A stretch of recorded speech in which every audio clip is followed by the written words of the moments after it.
Hello and good evening, everyone. It's Thursday, May 20th, and welcome to our special discussion panel for APACE's AAPI Heritage Month, where we continue on with our theme of amplifying AAPI voices. Our discussion, entitled Beyond the Surface, will be focusing on some personal stories, including AAPI culture, heritage, customs, and traditions, and what it means to be AAPI. We want to shed light on and celebrate the AAPI community and what we share as common threads, but also to highlight the intricacies and experiences which makes each one of us unique and what the broad lens may not sometimes tell us. We will then shift gears and discuss some of the current and ongoing issues surrounding the AAPI community.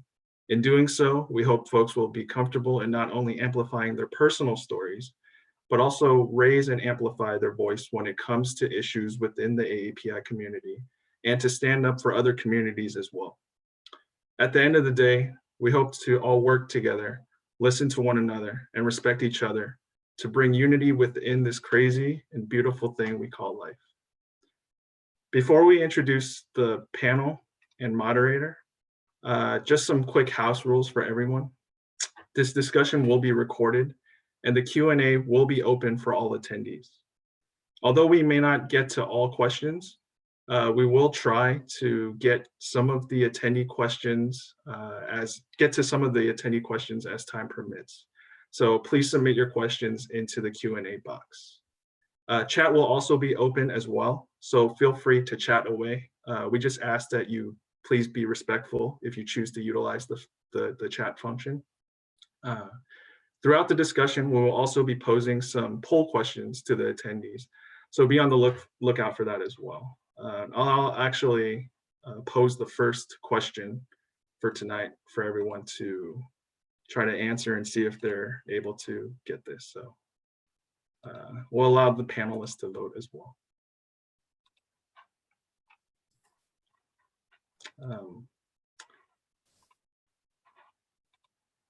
Also, you should be seeing a slide on the screen right now, in addition to the poll. We do have a kind of a shameless plug ahead. We want to ask that everybody please continue sharing their stories for stories of community members in order to shed a spotlight on all the amazing folks that make the County of San Diego shine, whether it's for yourself or community members. Additionally, we have our APACE inauguration / swearing in for the new leadership team for the 2021 to 2023 term next Wednesday, May 26, 2021 at 5 p.m., in which you can see on the screen. We hope you can all join us for that as well, and we will be sending out more details to our members shortly. Now, let's get to the panel.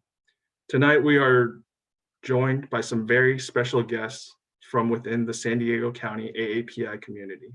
I'm honored to introduce to you the panel participants and the moderator for this evening. First off, we have Cesar Escuro. Cesar was appointed as Interim Chief Probation Officer in January of 2021. He leads the probation department and has been with the department for over 25 years. In 2011, when California implemented public safety realignment, Cesar was probation's lead in developing a balanced approached model that focused on treatment, accountability, and community safety. His leadership helped make San Diego a statewide leader in assisting this unique population. Cesar most recently served as the operational lead for adult reintegration and community supervision services. He is a distinguished graduate from San Diego State University with a bachelor's degree in criminal justice administration.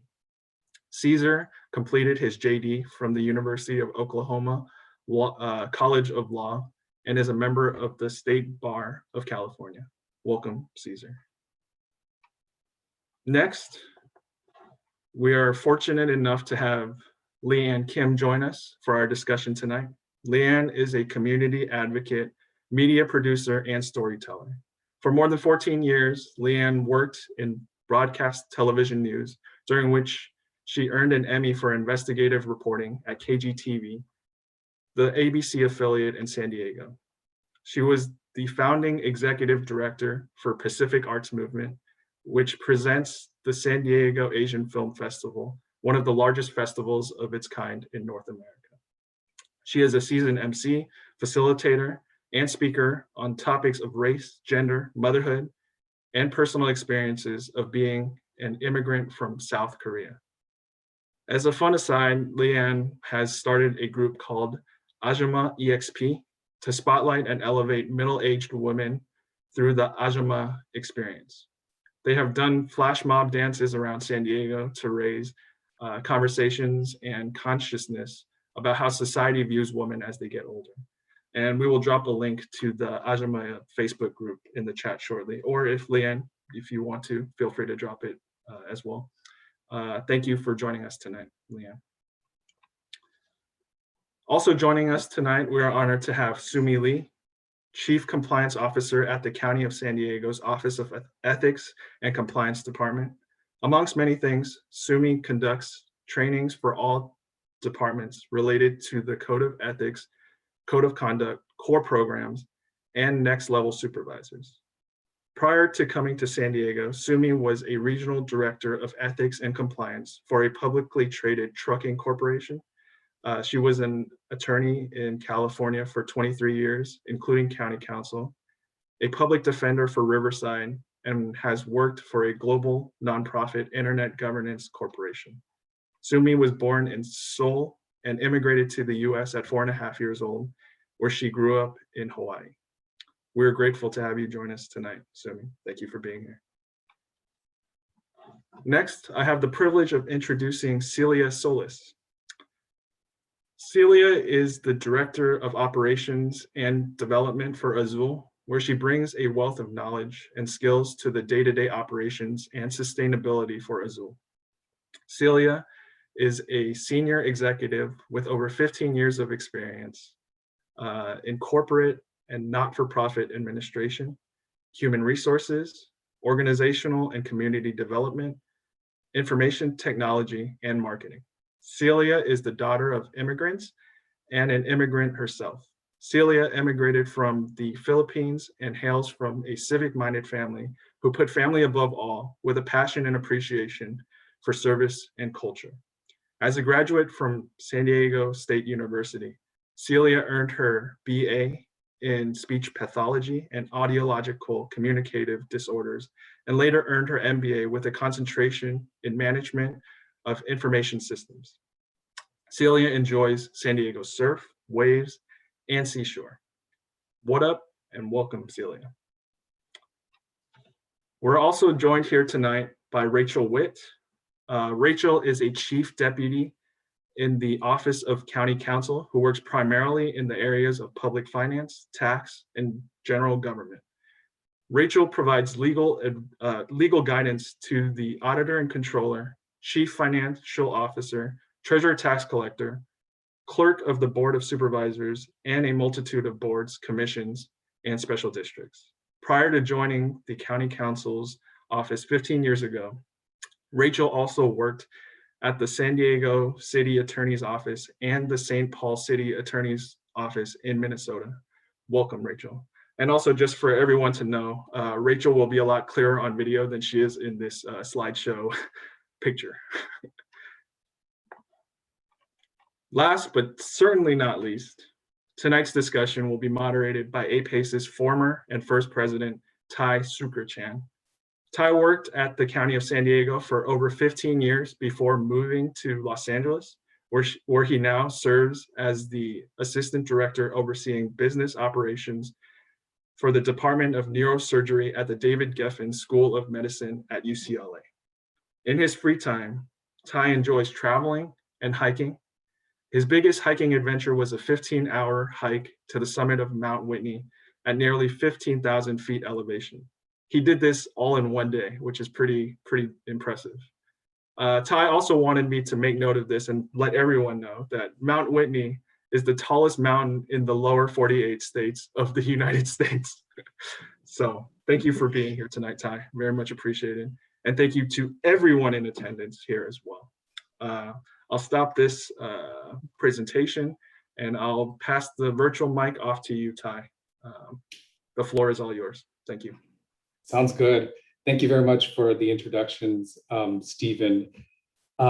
Yeah, first of all, I just wanted to acknowledge that Stephen and Athena and the entire team for their hard work with putting this event together. It takes kind of a whole committee to do this, and we appreciate them very much. And then also, just a few other thank yous. I know that our county leadership, to include, our 3 county leaders that are on the call now, Rachel, Sumi, and Caesar. Helen Robbins-Meyer is such a big supporter of the employee resource groups, and so is Michael Vu, so thank you to them. And then also, I see there are about 31 attendees, 32 now, and we appreciate all of you and your time as well. So this discussion that we're going to have is going to be divided into 2 parts. The first part is going to be what we call the personal story section, where our panelists will share their personal experiences to really help our attendees gain more cultural awareness about the AAPI cultures.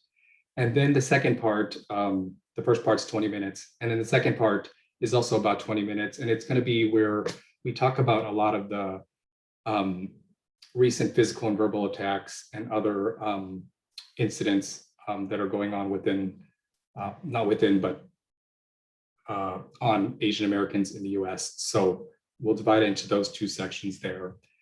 So I will pose the first question, which is about growing up and role models. And maybe Sumi, I'll have you chime in on this first one here about growing up. Who were your API role models?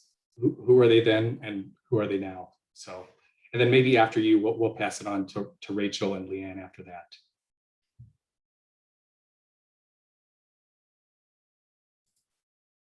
Oh, do you want to unmute yourself real quick, Sumi? Oh, sorry about that.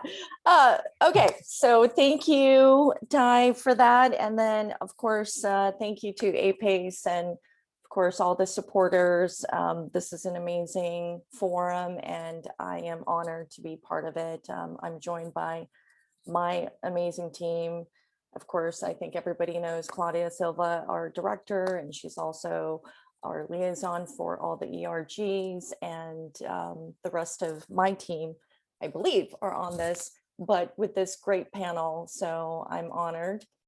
As to my role models, well, I have this story. I was thinking about it, with the questions, and I remember, and I won't date myself, but I remember watching TV. I think I was maybe 7 or 8.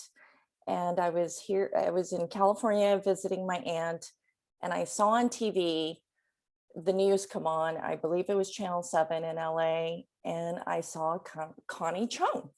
And I think everybody on the panel and probably all the participants have heard of her, right? And I saw her and I said, I don't think it registered in my 7 or 8-year-old mind, but it just, I stopped frozen and I looked at her and I was like, I want to be her, I want to be like that. So I'd say that was sort of the first inkling of, wow, I can do that too. And I think that just goes to kind of seeing in the media or public figures that emulate or who you can emulate and looks like you. So that was sort of the first thing that I thought of when I saw her. So I would say she was my initial role model. Throughout the years, I would say it's been my mom or, my family. They've all been very much an important part of establishing my morals, my ethics, and what I wanted to do in life. I do recall saying I wanted to be a fireman when I was 5. And my mom said no, because, and I said, why? And she said, well, because they're men at that time. She said, they're men and you can't do that. But she did say, you talk back a lot. You like to argue with me. Why don't you be a lawyer? And there you go. So, and now, honestly, we have so many amazing role models out there. I can't think of any specific one, but I think we have amazing leadership here at the county that we can all look to, and it's very encouraging to see so many out there. It's not just in one sector, whether it's government, whether it's media, or politics. So yeah. Thanks, Sumi. And if you ever want to change your career and want to be a probation officer, I think I know someone who can help you. He's on the call. Okay. All right. I'll keep that in mind. Yeah. Instead of a firefighter. But Yeah. Rachel, what are your thoughts about a role model? And then Leanne can go after you. Well, I was laughing the whole time. Sumi, I don't know where you grew up, but I grew up in Minnesota. And when I thought about that question, Connie Chung came right at the forefront, because there was such a lack of Asian American folks in the media. So that was definitely on the top of the list for me. My background is a little bit different. I'm Korean. I was born in Korea and adopted. So while I'm Korean, I grew up in a Scandinavian American family in a predominantly Caucasian white suburbia, Minnesota. So I kind of feel like I float into both the predominant culture and the Asian American culture, but never quite fit in either, at the same time. But definitely Connie Chung was my, I saw somebody on TV, she was Asian. I thought that was really cool. So, that was something that I aspired to be at a very young age. But I too agree with you that from the standpoint of, we have so many more role models. And so the person who kind of inspires me recently is a woman named Leonie Reeves, who is also a Korean adoptee, and she's the past president of the Oregon Bar Association and very active in bringing gender and Asian American issues kind of to the forefront and really being outspoken on those issues, which I think is something that I know I don't do enough, but that she really inspires me to do that. So that's what I had as well. Well, go Korea. I know. Korean power here. We got 3 Korean American women. That's awesome. We're going to take over. Yes. K-beauty, K-drama, K-everything. Rachel, I love that you're adopted. I'm a mother of a Korean adoptee. I grew up with Korean adoptees who grew up mostly in white families. And my husband did too. My husband's Korean American. And we intentionally adopted from Korea. And he was born to be our son. So I love that story. When we talk about role models, it's interesting because we all grew up around the same era. And because we didn't see others like ourselves, I mean, yes, there was Connie Chung. I grew up in Chicago. There was Linda Yu, who worked at ABC there. It was nice to see their face, but they didn't really inspire me, So my mother was my role model because I didn't know anything better. She was always the one to tell me and push me and everything. And, but it wasn't until discovered Filipinos that I found inspiration, so in the 70s and 80s, I don't know, Koreans and East Asians were pretty kind of dorky and nerdy, but Filipinos, they, knew how to party, they knew how to sing, they knew how to dance, they had a good time, and they still got their work done. And I'm like, I want to be with them. So, it was when I found my best Filipino friends, I actually became Asian American, if that makes sense. So that was the beginning of some of my kind of awakening as an Asian American in solidarity with other Asian Americans. And unfortunately, throughout my childhood and for all of us, we didn't learn about the great Asian American leaders, right? But now that we do know and we have this history, I look back and I think about those who are not with us anymore, like Grace Lee Boggs or Yuri Kochiyama, who worked with Malcolm X. Women, Asian American women who worked in solidarity with communities of color for social justice. And we always thought of them, you know, even I think many of us still think of them as kind of like on the margins and kind of on the fringe, but they are the ones, they were so prescient, you know, to see what we needed to do as Asian Americans for change. So I would say that they are the ones that inspire me. And my mom is still a role model today. I'll share really quickly. When I got my first TV job after graduating from high school, Mom, I got a job in Houston, Texas. I'm going to be on TV. And she said to me, "You are no longer my daughter. You are now the daughter of the Asian American community," which means what you do, people don't see your face, they see all of our face. So don't mess it up. And you know, it's so true, and it's unfortunate that the dominant community will take, you know, if they know one of us, sometimes they'll see us and judge the rest of us, even though, you know, which flattens all of us, even though we're very diasporic and very different. But you know, that was something that she said, and it turned out to be very, very true. Oh, thanks for that, Leanne. And I also remember growing up and watching 10 News and seeing Leanne.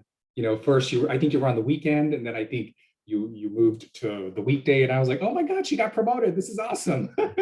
So thank you for representing us so well in broadcast media and journalism. Celia, did you want to chime in, and then we'll close out on this with Caesar? Sure. First, thank you for having me here.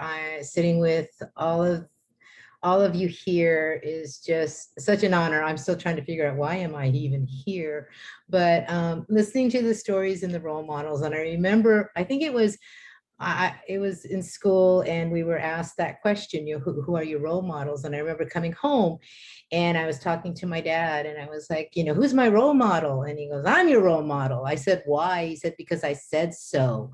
And, you know, if you're Filipino and you grew up in a very Asian, you understand that it was always do as I do, not do as I say, not as I do, and because I said so. And so I grew up as, you know, we were children of two. I grew up as the youngest daughter. So I grew up with, I think my first words were why, and it's not fair.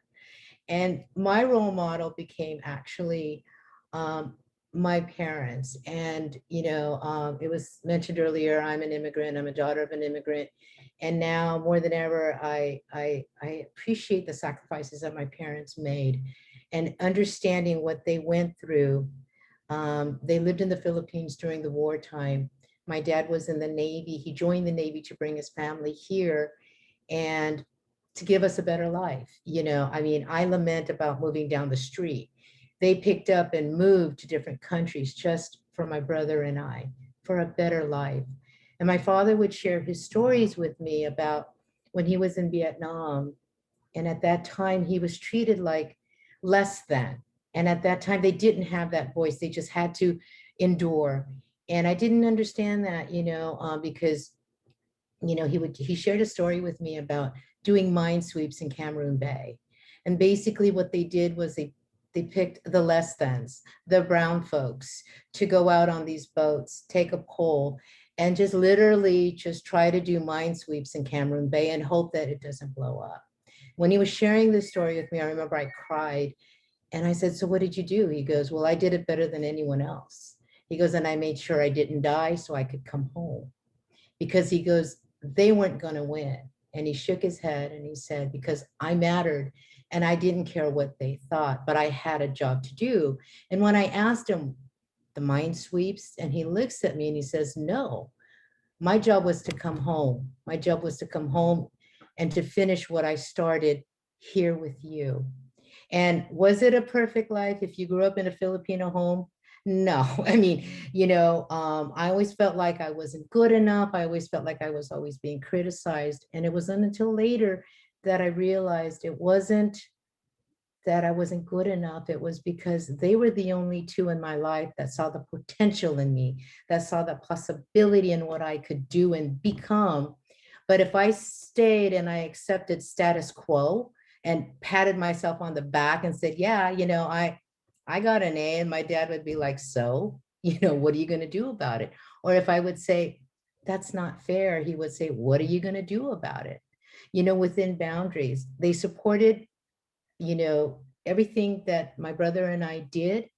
And, they did it with tough love, but we always knew that no matter what we did, that they were going to be there for us. And so they were my role models, and my brother is my role model. And if I were to say today, who are my role models, it would be my nieces and my nephews, because number one, they're more aware. I wasn't as aware growing up in their age. I was like Leanne said, I was trying to be with my Filipino friends, partying and doing all of that, getting the good grades and just hanging out and being friends. My nieces and nephews now, not only are they aware, they want to make change. And sometimes I see, they take it to heart. So now they're my mentors and they're my role models. So thank you for letting me share. And Leanne, I'll be your Filipino posse girl.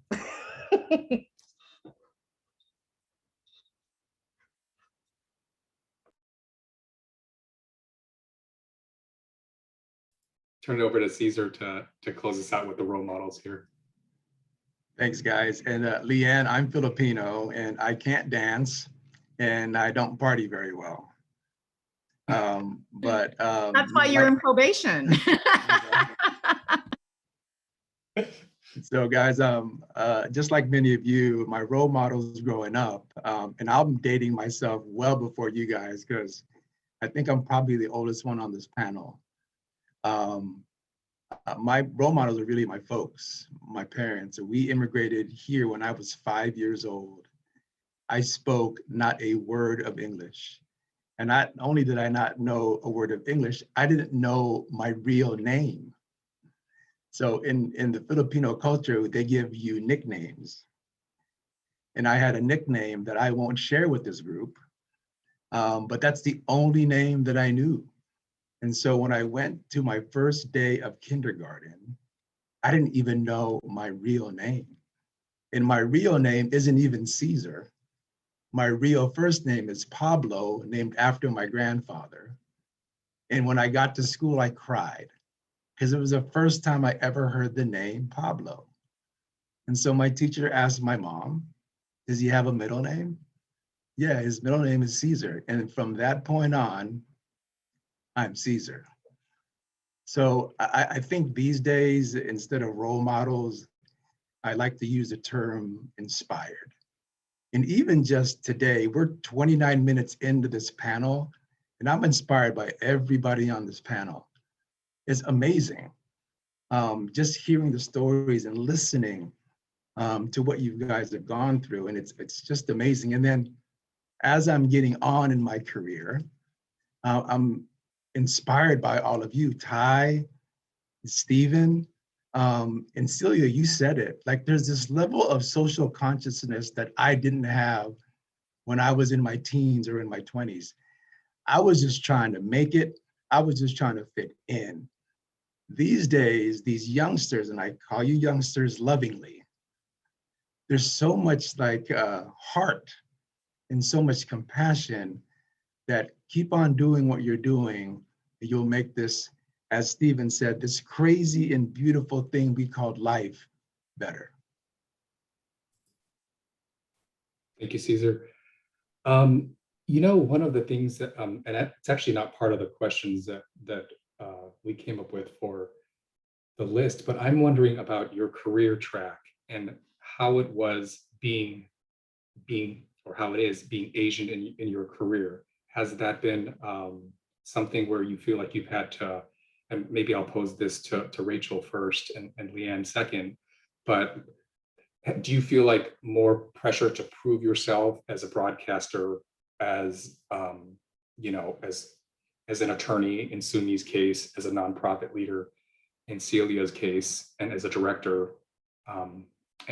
So yeah, and being Asian, how has that been, Rachel? And if you want to unmute yourself and share, like, do you feel like you've had more pressure to kind of prove yourself at, being Asian in the industry? It's a tough question. Again, coming from a predominantly white community, I feel like I always was trying to, I felt like I had to prove myself. I wanted to stand above I guess above and beyond, do more than I needed to do, probably to earn a certain amount of respect. I did. I had a difficult time getting into law school because I probably shouldn't be saying this, but my entrance exam scores were pretty low. But I do believe that affirmative action is something that gave me an opportunity to get my foot in the door. And when I did get into the door, I did and then was able to kind of thrive. But, I was given probably an opportunity that, others from the outside might have perceived as being, affirmative action is kind of a hot button issue. But I really do feel that it gave me an opportunity. And then once I had that opportunity, I really felt like, I was going to take that opportunity and really run with it. But I think from the standpoint of race in my career, I honestly haven't really, I was so busy just trying to do the work and get it done that I don't feel like there was a conscious pressure from a race standpoint. I definitely from an Asian female, and especially being younger, I always felt it was always my youth that was like the thing that kind of held up, that people kind of assumed you didn't know as much. But maybe it's a combination of all of that. But definitely, having to work hard. But I don't know if I could tie it specifically to race. So. Leanne, did you have any comments about? Oh, just so many thoughts. I mean, we all mentioned Connie Chung. So she opened the door for a lot of Asian American women. First of all, myself and my three sisters, we were incredibly driven. So because of the fact that there were no boys in my family. And for those who are Korean, you know how important having a man is. My dad bemoaned that his entire life. So we as sisters worked up and beyond. And my sisters are all like really super successful. My youngest sister is Beverly Kim. She was on Top Chef, James Beard Award winning, restaurateur in Chicago. She's crazy. But we talk about this, had a lot to do with our gender, But getting into the business, getting the foot into the door, I worked very hard at it. It was interesting back then, Ty, was if I went to a station to audition and there was another Asian American woman, I was like, oh, I'm not going to get the job because there's not room for two of us, And so there was we were very competitive against one another, not just Asian American women, but I think women of color were very, very competitive. But because of the Connie Chung kind of imagination, people could imagine me, someone who looked like me. Every day of my career for the first 10 years, I am not kidding. When I was in Tuscaloosa, Alabama, Houston, Texas, Springfield, Missouri, and San Diego, every day when I was out in the field, somebody freaking asked me if I was Connie Chung. And I'm like, really? So we're just all one big Asian person, right? And interestingly, whenever I anchored, I was always put with a much, much, much older man. And that goes back into the stereotype, older white man, kind of goes into the stereotype of just what, there's a certain level of like kind of, I don't know if it's misogynistic, but it's just like, it was just the right coupling. Do you know what I'm saying? And then there was so much that I had to deal with once I was working in the station because I looked like this, so they wouldn't give me the hard news stories. I had to fight to have, a top block story. Oh, just give her the soft story. You'll get, this. And then there is the misogyny that happens both inside the station that happens from fellow photographers, reporters, even our sources.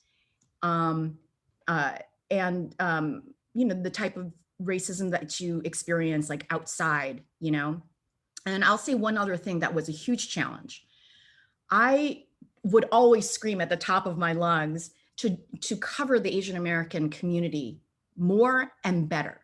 And when they gave me the chance to, I had the hardest freaking time getting Asian people to speak on camera.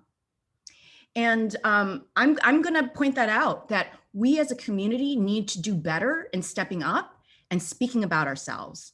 And that has a lot to do with overcoming our own culture and how we were raised, right? But we now, for the first time in history, have a national spotlight on us, and they're asking us to talk about ourselves. So we need to broaden that vocabulary and develop ways to talk about ourselves in a very intelligent and thoughtful way. Because when we talk about like rewriting the narrative and using the media to do that, it's like when we're invited to step into the spotlight, how are we going to show up? And I just kind of put that as a challenge to everybody to really think about when you are asked to speak on a panel or something like this. Yes, come forth, put yourself out there, share your story, because if you don't, who will? That's a great point. Thanks, Leanne, for that. I might ask Sumi to chime in real quick about this, and being a woman and an attorney, and with whatever myth or stereotype about women not being vocal in the courtroom, or Asian women being more, meek. How is it for you navigating a career in the legal field? If you want to unmute yourself and just share a little bit about that, and if Caesar and Celia want to chime in after that. Yeah, sure. I think I can echo what Leanne said, as well as Rachel. I think it really depends on when you were in that sort of career span, and I can say the same for myself. I honestly did not think of myself as being different. I just thought of more along the lines of being a woman in the legal field, and overcoming that sometimes was a bigger challenge, rather than seeing myself in an Asian or Asian American role. Now, I will say later on in my career, I did get a lot of and this kind of will go to what Leanne is saying. I think in our community, I don't want to generalize, but I think we do tend to apologize, or we tend to normalize the common stereotypes, and that I'm jumping ahead, but that model minority attitude. And I had judges, even just back to 2012, or I mean, it's been a while, but they would say, "Oh, Miss Lee, you speak English really well," and no one blinked an eye. And this happened more often than not. Even in my last company, I went to some location in Texas, and nice older Caucasian gentleman, and I don't think he meant it intentionally, but he was, he said, I like Oriental people, and that was just in 2017. So I think it is on us to a great degree, the impetus to say, hey, if that's something that's uncomfortable, instead of saying, oh, I would make jokes, or I would just kind of laugh it off if a judge said, oh, Miss Lee, you speak English so well. And instead of doing that, I think that's an opportunity for us as a community to speak up, to educate. And I did say to the gentleman in Texas, I said, well, Oriental is for rugs, and the Asian, well, now it's the Asian food aisle, but I said that, and because I could tell that he wasn't coming from a bad place. But I think it really is important for us as a community to not make it a joke or laugh it off, to really reach out to not only other minority groups, but to take that opportunity to flag it and to share, or to educate, or to correct. So yeah, I don't think I was focused on the Asian part of it as much as I was focused on the gender aspect. So, yeah. Sounds good. And thanks for that. I think Leanne and Sumi for both kind of, sharing with us that action item that we all could take, which is speaking up for ourselves, when we're asked and given the opportunity. So Celia and Caesar, did you want to say anything about being Asian in the workforce before we close out and talk a little bit about the model minority? I just wanted to add, Leanne, you bring up a very good point, because when I was actually invited to speak on this panel, I really was just, and I think it's deeply rooted in me, because my dad would always, and my mom would just say, don't say, do, right? And it not in a negative way, but the blah blah blah, and the rhetoric. My dad would just say, take action, step up, make a change, and not necessarily choose your voice. So I got used to that, and I think I just took it to heart. But it also has a lot to do with, what do I have to share? What do I have to offer? And I'm seeing now that as I continue to participate on these, I get more out of it, because I'm surrounded by all of you, and I'm seeing the questions and the comments that are coming through. For me, growing up in a professional, mine was more gender. And I was in the Bay Area. I was working in Silicon Valley when it was the dot-com boom. And I remember going head to head with the CEO, because I was at that time a director of human resources. As human resources, we only advise, we don't make decisions, it's up to them. However, and I remember we just did not agree. And he pulled me into his office, and he literally said, who do you think they're going to believe, you or me? And I knew exactly where he was coming with that. But, again, my self-awareness and everything, it just, it could have been because I was Asian. It could have been because I was Filipino. It could have been minority, whatever it was. I just saw red, because I knew I was right, because I had the general counsel backing what my decision was going to be. And so, my recourse is like, I call my big brother, and I'm like, and I'm talking to him and sharing, and he goes, well, what are you going to do? He goes, you've got, build your case. You've got the general counsel who is backing you. Build your case, state your case, and just have your facts with you. If my brother Caesar, he's just very pragmatic. He doesn't see gray. I live in gray. My brother is very black and white, right and wrong. There is no, intersection. And so, but going back to what you said, Leanne, and thank you for that, because we do need to step up more, and amplify our voices. And thank you for this opportunity. But if what we share can make a difference, then, and like I said, I don't know, I wasn't self-aware, so it could have been racially motivated. It could have been, I saw it as just a right and wrong thing, and in my early professional career, it was more gender than anything. Thanks. And Caesar, did you want to say anything about this? And then we'll move on to the model minority discussion real quick.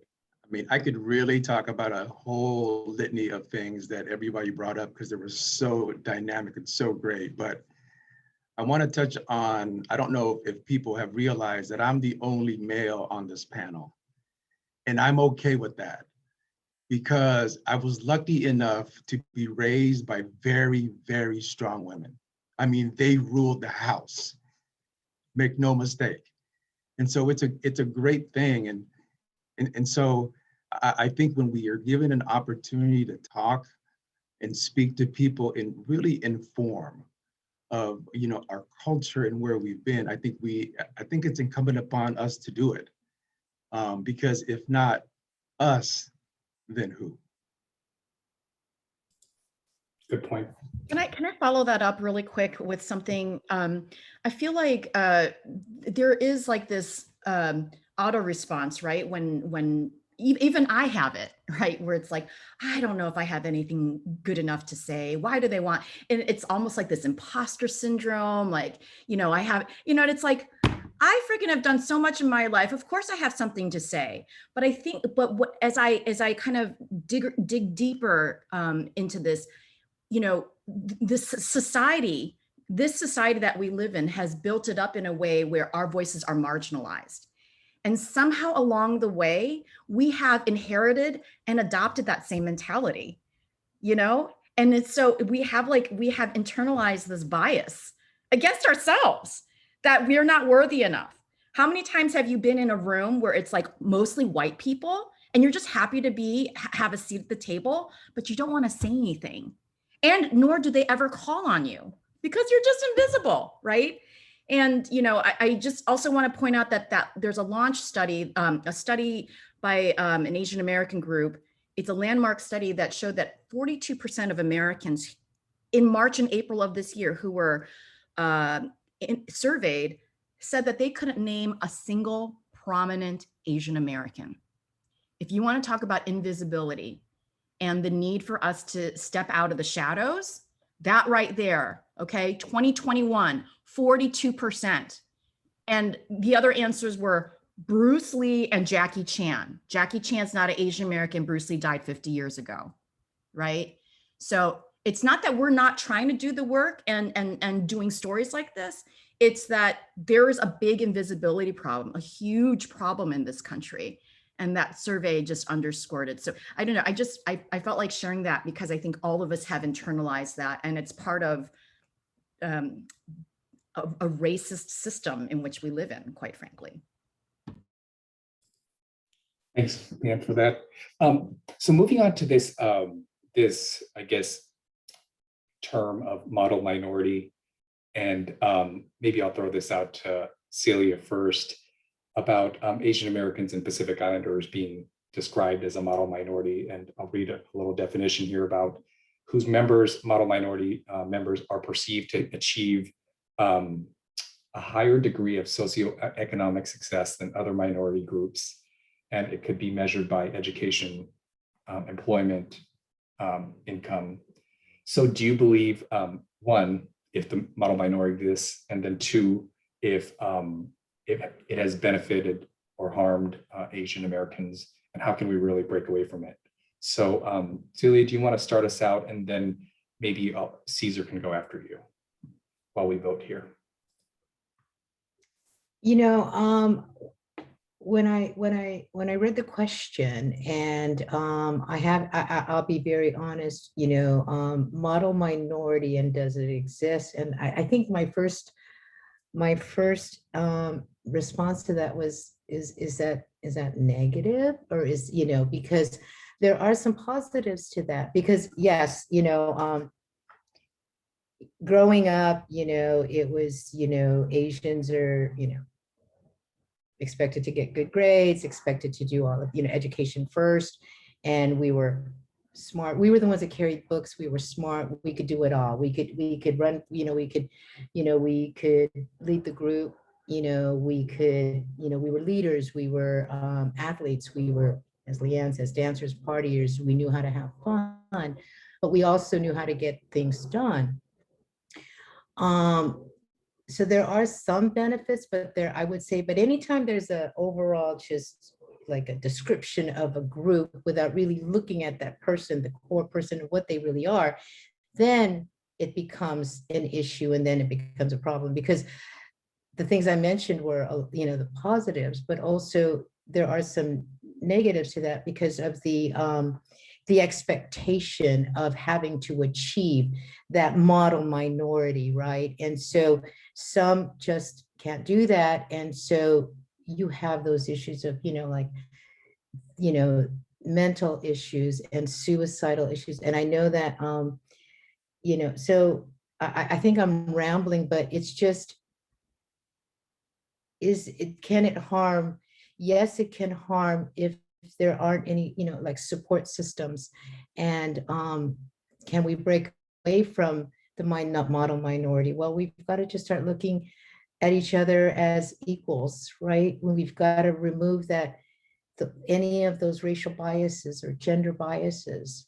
And, but there are benefits, there are harms, and I'm really interested in hearing everybody else's comments on that. But I do know that those that can't, I guess, live up to that model minority level, that gap just increases, and there's that hopelessness. So yeah, I'm here to just really listen to what other people have to say about this. What do you think, Cesar? Has been a benefit or harm with the model minority? Well, Celia, thank you for your perspective. I think it's really, really good. And Ty, it's a tough question because it's based upon perspective, right? Because I don't think we should apologize for any successes, sacrifices, or things that we've gone through to get where we are. I mean, it's just the way that, you know, we were brought up, we were inspired by our parents to do. Make no apologies for that. We're in these positions where now we have a voice and we can inspire others because of the work that we've done previously. With those brothers and sisters, Asians that are struggling, that's another area that we can help them with. You know, open up panels like this. I hope that this panel today isn't just a one and done. I can at least speak for myself, for anybody on this, listening to this panel or this Zoom call, I'm open. Like, I've had really great mentors in my life. And so now that I'm at the tail end of my career, I'm ready to mentor other people. And I tell people all the time, hey, my door is open and nobody walks through it. So I think we're all in the same space, but you know, I think everybody on this panel and people listening have worked very, very hard for where they are right now. So you shouldn't have to apologize for that. Leanne, Rachel, Sumi, any quick thoughts about the model minority? Then we'll talk. The next topic will just be about the recent physical and verbal attacks on Asian Americans. But Leanne, Sumi, Rachel, to close us out. I was just going to mention that I think when I was growing up, I definitely thought that maybe it was a good thing and that it was beneficial and that maybe I received some benefits with, you know, teachers thinking that I'm naturally good at math or science or something. But as I grew older and became a little bit more, I guess, knowledgeable about how that myth kind of, it's not rooted in anything, you know, scientific, it's just a stereotype. And while stereotypes do have a certain maybe truth to them, when you use it to, you know, paint everybody with one broad stroke, it can be harmful. And when I heard how it impacts and it's used to kind of pit one, you know, segment of the population against another, that's when, you know, I think, you know, that made me more aware of how harmful that myth actually is because it is used not only to marginalize other people of color, but even Asian Americans within our own group. And so it's a way to dismiss Asian Americans, and it's a way to dismiss the harm being caused to other marginalized communities. And when I saw that that's really where, you know, the pain that's occurring, then I saw, while it may seem like an advantage, you know, us as a people, and, you know, the community at large, it's really not. Yeah, you mentioned a good point about stereotypes, because I think early on in my career, being Asian and a man, people thought I was the IT guy or the finance guy, you know, and I'm not good at any of those things, at IT or finance. I see Artie on the call. He's like a finance director, so he's great at math, but I'm not. So yeah, so stereotypes are just not good at all. Anyway, so we'll segue into the next question here, which is, in the past year, since the outbreak of COVID-19, there have been over 3,800 reported incidents to the Stop AAPI Hate Reporting Center. So what are your thoughts about the recent physical and verbal attacks on Asian Americans? And have you or someone you know experienced any of these physical or verbal attacks in your lifetime that you think were racially motivated? And maybe Leanne can kick us off and Sumi can go after. So the question is, have I personally experienced anything? Or anyone you know? Really quickly, my parents live in Leisure World in Seal Beach, and their Korean neighbor, her husband died. They had been together for like 60 years. Her husband died. The day that they buried the husband, the mother received a letter, anonymous letter written by another resident saying, "Good riddance. Glad he's dead. One less Asian to take up space in our community. Watch your back, go back to your country." And thank God that she had a daughter like me who read that letter and said, "Oh no, you effed with the wrong family." And she put that out on social media. She was on she was on Washington Post, CNN, everything, right? But here's the deal. If we weren't in this time right now, nobody would have given a care about that letter. You know what I'm saying? But now we know that when even there's a threat, even from another elderly person, we have to take it extremely seriously. So that was like, yes, I took that personally because the threat to that woman was a threat to all Asians living in Leisure World, right? One. But two, what happened in Atlanta happened to all of us, particularly Asian American women. And I don't know about you, but something happened and I was having like panic attacks for the day after. And I was trying to figure out like why, like physically, I was embodying this pain. And it was because they gave weight to the alleged killer, that it wasn't racial, it wasn't racist what happened. And it's like, what? It forced so many Asian American women like myself to come forward and to reveal our scars. It made us think about just the culmination of all of our trauma, our entire lives. And I had to write an essay, and others wrote essays, and others spoke out. People, just all of us collectively spoke out, because it was like, it really tore open Pandora's box. So even though whether or not it personally happened to us, whether, I got hit over the head or someone told me to go back to China or whatever, it did happen to each and every one of us every time, and every single time we have to find a way to call it out, call for accountability.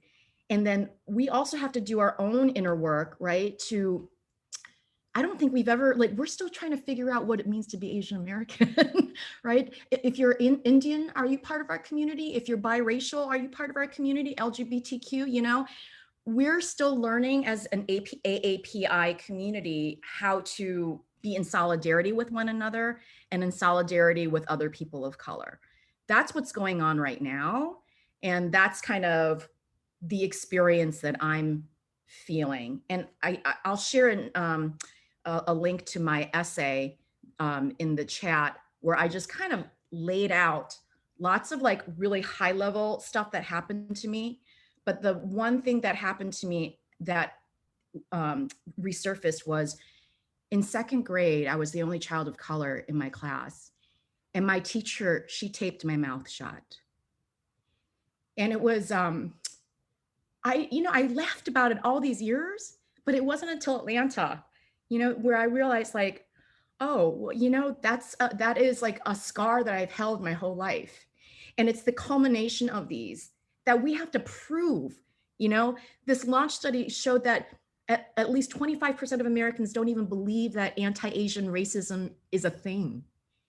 We have to prove to them that we're being hurt. And that really sucks.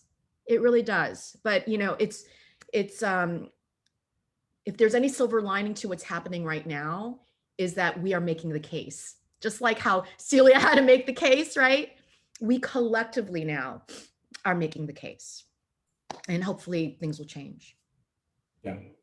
And Sumi, did you see the poll results? 69%, which was like over 2/3, have either experienced some type of racially motivated attack, verbal or physical, in their life, which is actually eye-opening to me, because yeah. So what are your thoughts about that? And have you or someone have experienced any racially motivated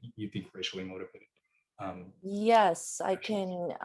First, Leanne, I mean, you just said everything that I've been feeling, and I did experience it recently, at one of my favorite places to shop, Target here in San Diego. And I had shared it with my team. And, being an attorney and having that background in public defender, I mean, it's not that I'm shy in speaking up, but I was accosted by a woman, Caucasian older woman at the Target. And, I'm rolling my shopping cart, and she came up and just kind of out of nowhere, and she said, bleep, bleep, go back to bleep China. And, I had heard my family, I mean, I'll just put the part where my mom experienced it recently as well. But for some reason in my mind, I thought I could, as always, kind of be stoic and Teflon and not really be impacted by it. But I think, Leanne, what you said about Pandora's box, it brought forward a lot of sort of this, it's the microaggressions that we've dealt with throughout our lives. And I have felt that, even as a child and growing up, and even in Hawaii, where, there's a lot of minorities. And I think it opened that box, and it really impacted me. I was afraid to go outside. I didn't, I think I was scared, and it just, it did shake me. And my mom also recently, she went to get her vaccine in LA, and she, unlike me, she got accosted by an older Caucasian woman as well, kind of shouting the same thing. But a young Caucasian man who was also in line stepped up and said, you shouldn't say that. That's wrong. You're being racist. But she's also very, she has no fear. She just like yelled at the lady, my mom, all of 5 feet, and, broken English and everything. And she said, "Don't call me that. I'm not from China. I'm American."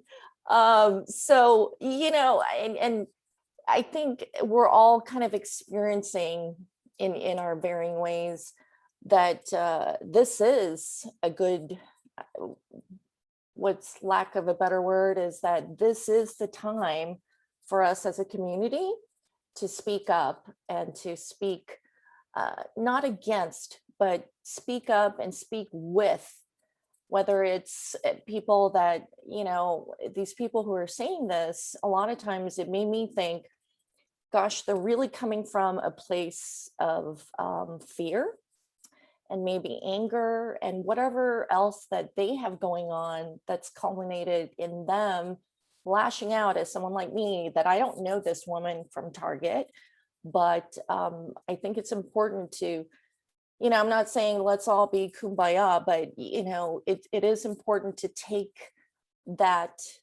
opportunity. And I think, never in my life have I really examined the impact of what's happened over time. And that is through the implicit biases, the stereotype, the microaggressions, the normalized view of the otherization of Asian Americans, which many Asian American communities have also adopted, as Leanne mentioned. So, yeah. Thank you for sharing that, Sumi. I'll ask Celia if she has any examples of experiences that she might have encountered, and then if Caesar or Rachel want to chime in, and then maybe we'll close out with one last question after this. Personally, and again, I'm gonna probably have to like really think back. I know that I remember my mom one time, you know what? I'm gonna say yes, because I remember being with my mom, and she's 5 foot nothing. She's 4'8", but you don't mess with my mom. My mom taught me, you always carry a safety pin. So if people get too close, you just poke them with the safety pin, then they'll know, and they won't, it's not a weapon, but it's your weapon. And so mom always gave me those things. So I remember at Costco one time, and Sumi, and again, I think this is awareness. We have to really take account of what happened.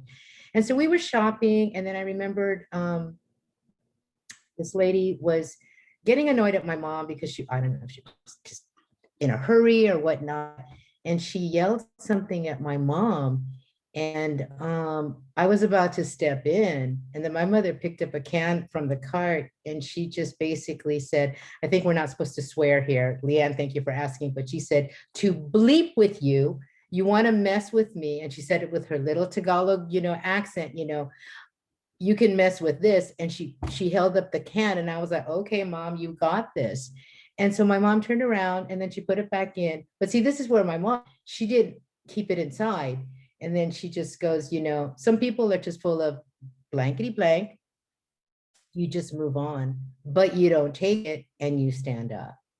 And then she looked and then she goes, my mom goes, go to the other line. If I'm too slow, just go, and that woman was, okay, to everybody, 5'5" to us is tall. She was probably like 5'5", 5'6", and she went on and she laughed.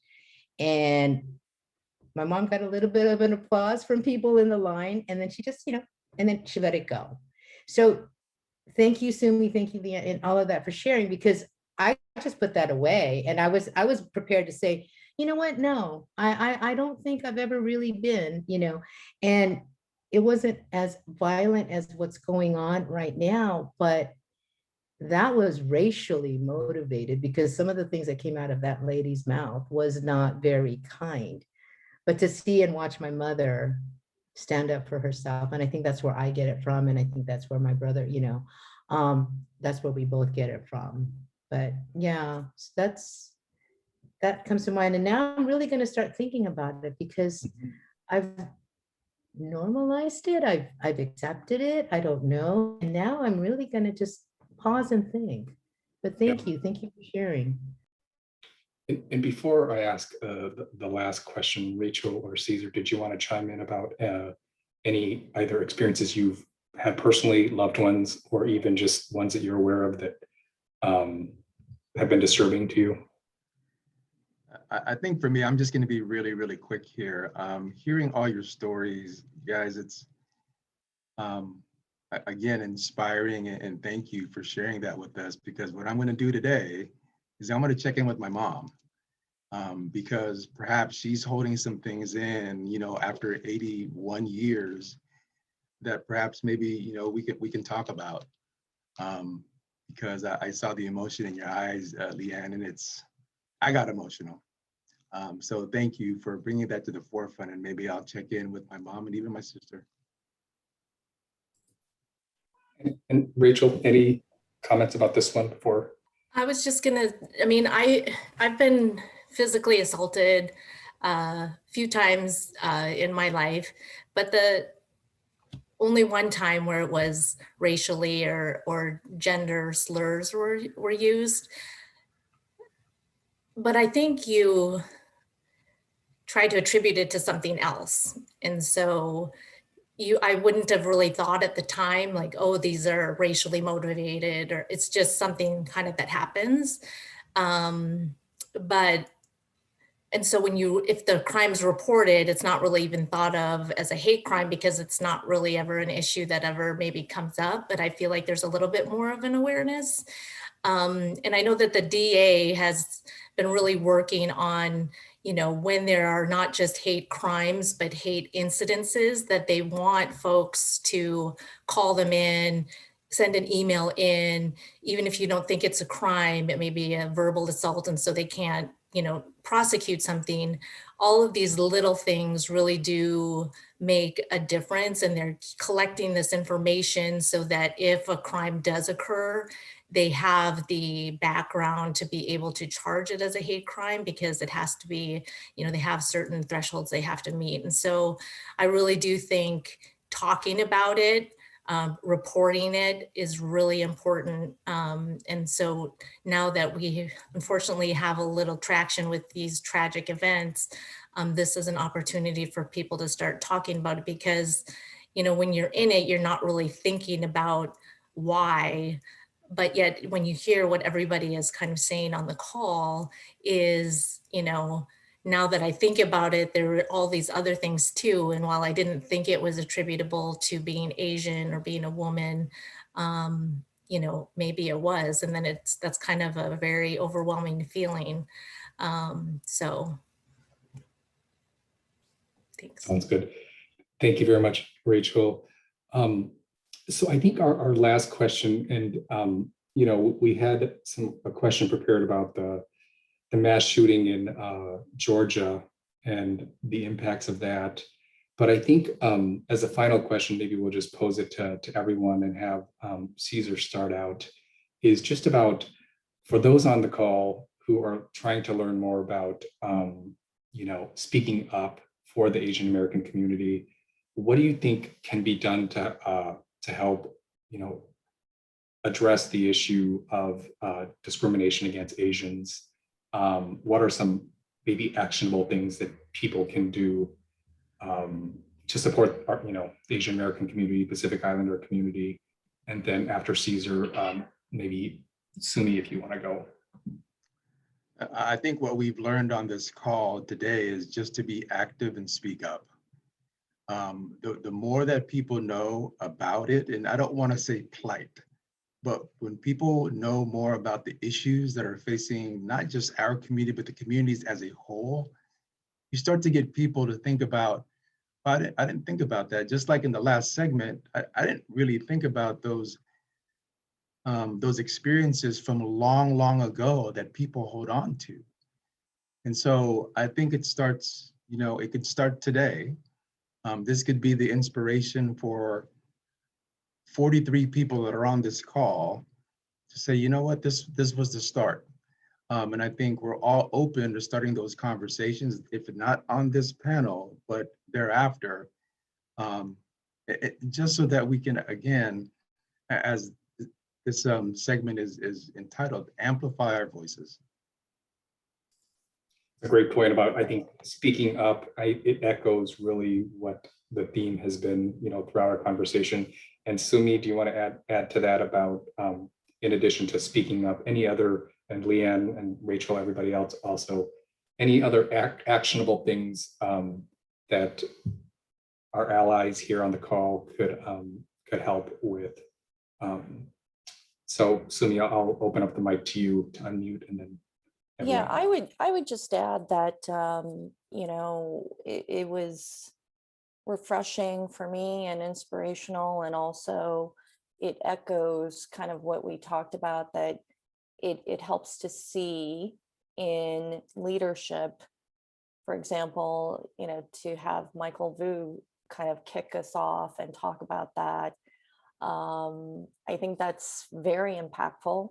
I don't know how many Asian Americans work for the county, but I see San Diego County as very diverse, and we have a huge population of Asian Americans of all, nationalities and backgrounds.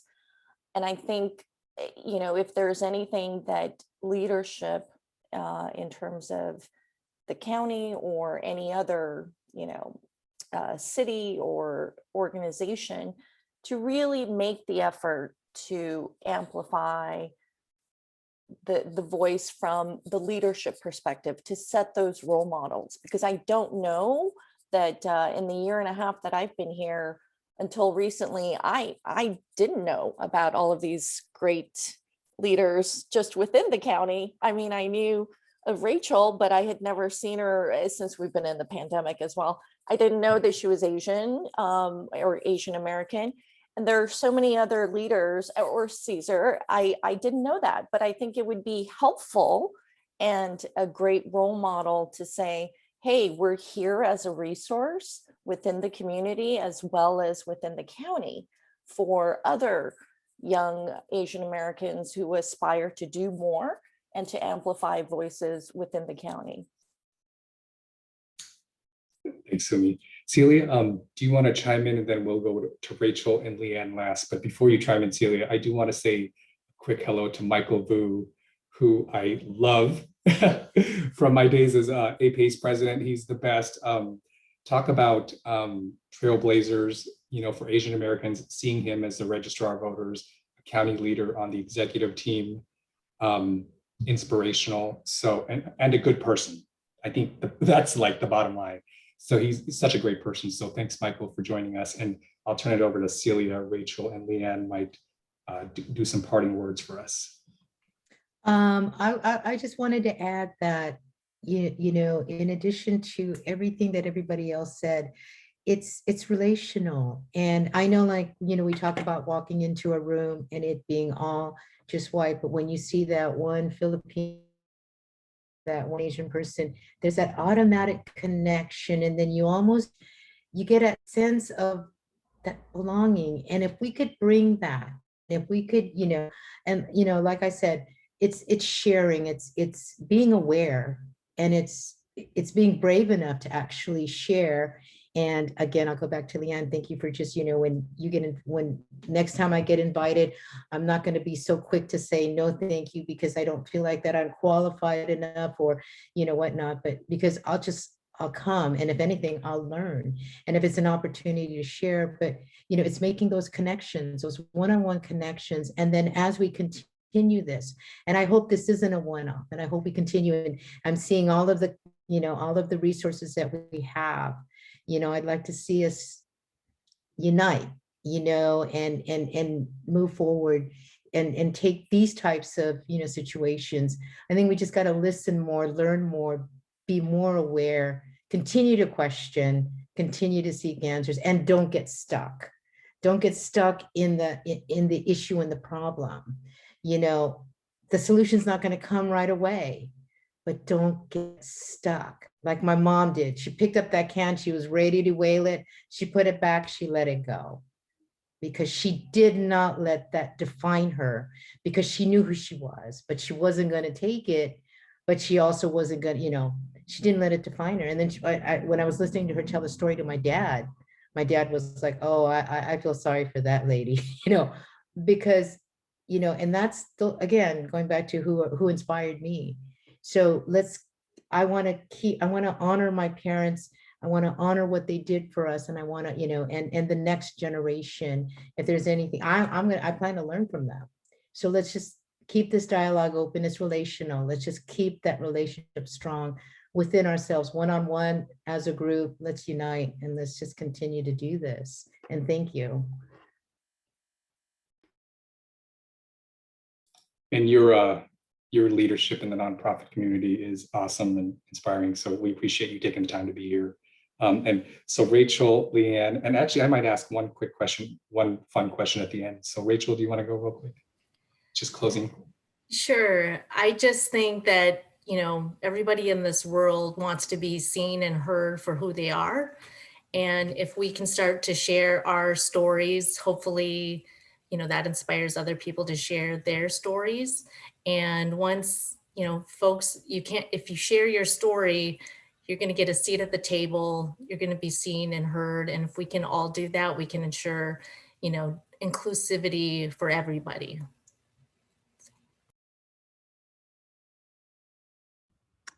So I get a lot of questions from people who are like, what can I do? I want to be part of this. I want to learn. And there's, so because I got so many questions, I actually put together a Google Doc of AAPI resources. I dropped the link in the chat. So there's specific things you can do, such as, I don't know if anyone here has ever done bystander training, but oftentimes when you run into aggression, like the soup can with mom, you respond with aggression. And that sometimes might not always be the best way to be a bystander for somebody else to de-escalate. So there's actually free resources to do, bystander training online. But, we talk about like, oh, when the opportunity comes up to amplify our voices, let's not wait for those opportunities. Let's create those opportunities, right? And also be very intentional about celebrating Asian joy, celebrating Asian humanity. And that is done. We have talked about this through media, film, television. That's where the storytelling is taking place. I get really angry when I hear fellow Asian Americans who are like, oh, I didn't watch the Oscars, as boring, boring, boring. Chloe Zhao, No Man Land, oh, it's not an Asian film. Yeah, it is an Asian American film. Chloe Zhao is the first woman of color to ever win the Oscar. And any Asian American who doesn't support that and doesn't watch that during a time when the Chinese Kung Flu is afflicting our community and we're not supporting Asian American filmmakers, shame on us. Shame on us. There are opportunities for us to intentionally reach out, support our Asian American community and our storytellers to help us amplify our voices. You know, and we can do things such as what Caesar was saying, call our moms, but not just call our moms, record those conversations, okay? Archive them. One thing I started doing with my mother during COVID is starting to record all of her recipes because they're all up here.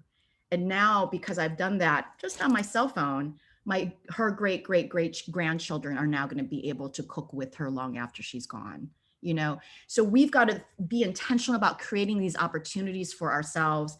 In my AAPI resources, I put down films, books, podcasts, historical figures that we should know, upcoming events. This is not a complete list, but it's a great place to start.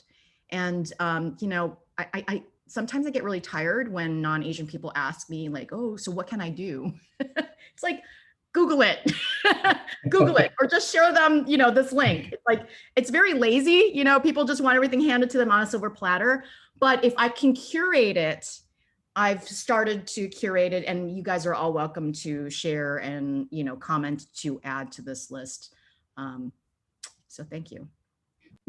Sounds good. We're going to close it up. I'll just throw out one last kind of fun question that's totally non-Asian related, but does anyone on the panel want to share like interesting talent or hobby that you have that no one would ever suspect before we close out here? Anything interesting come to mind? I think Leanne's given it some really deep thought. Rachel and Subi, anyone interesting?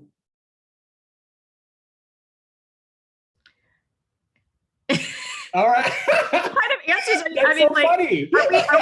I think we're being Asian. We're being too Asian. You know, that's the other thing is like, we don't like tooting our own horns or like, you know. I have one. Okay, fine. I'll Splits. Okay. So I could do the splits. So that's just super that's random. Okay. I don't have it's not a talent, but I will say it's weird in a way. I'm right-handed, but I can only brush my teeth and my hair with my left. I can't do it with my right. And everything else I can do with my right. So I don't think I think it's just weird, but yeah, I can only brush my hair and my teeth with my left hand. So. Sounds good. Unless anyone else wants to share their talent, I think we might be done. And thanks again to our panelists, Leanne, Rachel, Sumi, Caesar, Celia. Appreciate your leadership. And I love the word trailblazer. I think you guys are all so inspirational. And I'm sure that all of our attendees feel the same way. Thanks for joining us, Michael Vu as well. So take care and we'll stay in touch. Thanks, Ty. Thanks, everyone. Thanks, everyone. Thank you, everybody.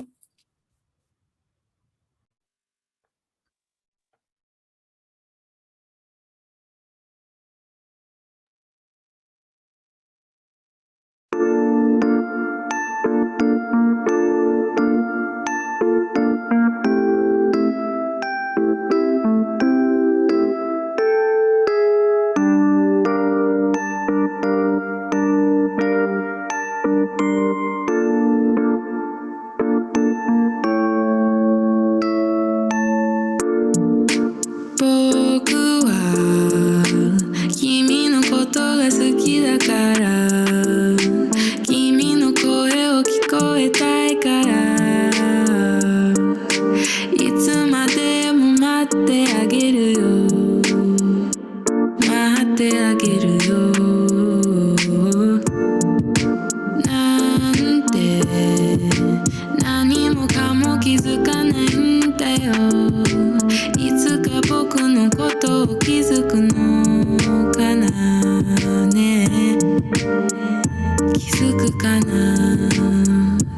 つか気づくかな